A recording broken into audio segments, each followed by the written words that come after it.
In this video, we'll dive into the astonishing story of Noah's Ark, how 8 people endured more than 10 months inside a massive wooden vessel filled with thousands of animals, and how God's direction turned the impossible into reality. Before we get started, make sure to subscribe and turn on notifications. Every week, we share the most incredible biblical stories, tales of faith, survival, and divine wisdom that continue to inspire generations. Picture being trapped on a wooden ship for over 10 months, unable to leave, breathing through a single 45-centimeter window, surrounded by creatures of every kind. Could you survive that without losing your mind, without conflict, without giving up hope? The ark was colossal by human standards. Genesis 6 records its dimensions: 300 cubits long, 50 cubits wide, and 30 cubits high, roughly 135 meters long, 22 meters wide, and 13 meters tall. But space alone does not tell the full story of life inside. It was divided into 3 levels, each about 4 meters high. Each deck was roughly the size of a small soccer field, stacked on top of each other. 8 people shared this with representatives from all species of animals. Genesis 6:20 details the arrangement: birds according to their kind, animals according to their kind, and all reptiles. From tiny sparrows to the largest beasts, the ark housed them all together under one roof. The most remarkable feature was the ark's single window. Genesis 6:16 instructs, "Make a window for the ark, and finish it to a cubit from the top. 1 cubit equals roughly 45 centimeters. This tiny opening provided the only light and ventilation. Imagine it. 3 enormous decks, thousands of animals, 8 humans, and a single narrow window supplying all air and light. How did they breathe, observe the animals, or maintain even a small sense of privacy? Genesis 7:16 says, "And the Lord shut him in." God himself closed the ark's door. Noah and his family could not leave. Their survival depended entirely on divine timing, showing ultimate trust and obedience. Feeding thousands of animals was a monumental task. Genesis 6:21 commanded Noah to gather food for himself and all creatures. He had to store grains, leaves, fruits, and seeds sufficient for over a year, without modern preservation methods. Each species had its own dietary needs. Carnivores required meat, herbivores needed vegetation, birds required seeds or fruits. Balancing all this demanded careful planning, constant organization, and precise execution every day. Genesis 7:2 adds another detail: 7 pairs of clean animals and 1 pair of unclean. Extra clean animals were for future sacrifices, further complicating the logistics of daily feeding and care. The Hebrew word machal refers to food suitable for each species. Noah had to ensure proper nourishment for every living creature, preventing spoilage or starvation, while keeping everything organized in the limited space. Survival wasn't only physical. Mental endurance was vital.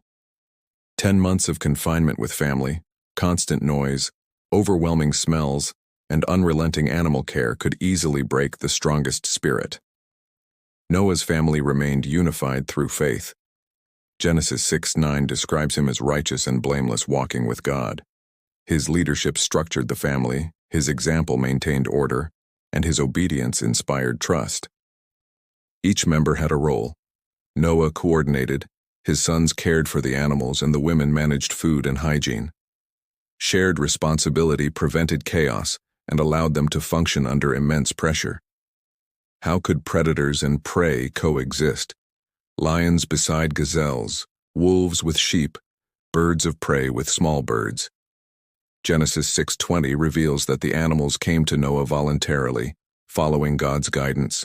Miraculously, instincts seemed suspended. For over 10 months, no predator attacked its prey, no chaos erupted. Divine intervention ensured extraordinary peace and harmony within the ark. Genesis 8:19 confirms that all animals survived and left the ark intact. Every species remained alive, demonstrating that a supernatural order governed their confinement. Daily life was exhausting. Noah and his family rose early, checked the decks, monitored animal health, distributed food, cleaned, and observed for illness. Work never ended, yet discipline prevailed. Noise was constant. Lions roared, Birds flapped, sheep bleated. Yet the family maintained composure, showing that faith, structure, and divine guidance can bring peace even in chaos. Hygiene presented another challenge. Thousands of animals produced enormous waste. Cleaning, managing sanitation, and preventing disease required unceasing attention. Any lapse could have been catastrophic. Despite these hardships, spiritual connection kept them strong. Prayer, reflection, and mutual support grounded the family. Faith became both shield and guide, teaching that survival depends on more than physical strength. Even in confinement, Noah taught lessons. The family learned patience, compassion, and responsibility. Caring for creatures larger and smaller than themselves fostered humility and respect for life. Strategic thinking was critical. Every task, from storing food to monitoring animals, reflected careful planning. Obedience to God ensured no detail was overlooked, and nothing was left to chance. As months passed, the Ark became a school of survival. Routines, problem-solving, and teamwork allowed the family to manage the relentless demands. What seemed impossible became structured and manageable. When the waters began to recede, Noah did not act impulsively. He sent out a raven, then a dove, testing conditions outside. Each decision was deliberate, balancing courage with caution. The story of the Ark teaches patience, discipline, and faith. Careful testing, divine timing, and strategic planning ensured safety for humans and animals alike. Challenges that appear insurmountable can be overcome with God's guidance. Inside the Ark, human endurance and divine order worked together. Leadership, cooperation, and divine intervention created an environment where survival was possible, even under extreme conditions. Every day required meticulous planning, feeding, cleaning, maintaining order, and ensuring health. The Ark was a living lesson in responsibility, obedience, and trust in God. Faith and obedience were the pillars of survival. Every trial mirrored life's challenges, how we respond to confinement, adversity, and uncertainty. Noah's story continues to teach resilience and trust in God. The Ark was more than a vessel. It was a test of humanity's ability to follow divine guidance, endure hardship, and maintain peace amidst impossible circumstances. Even releasing the animals showed wisdom. They left in order, repopulating the earth according to God's plan. The Ark was both sanctuary and classroom, teaching lessons of faith and strategy. After over a year, the Ark opened. Life resumed outside, and every surviving creature testified to God's meticulous orchestration and Noah's faithful obedience. No situation is too extreme for God's guidance. Even in confinement, with scarce resources and overwhelming challenges, faith, structure, and divine wisdom can transform impossibility into survival and restoration.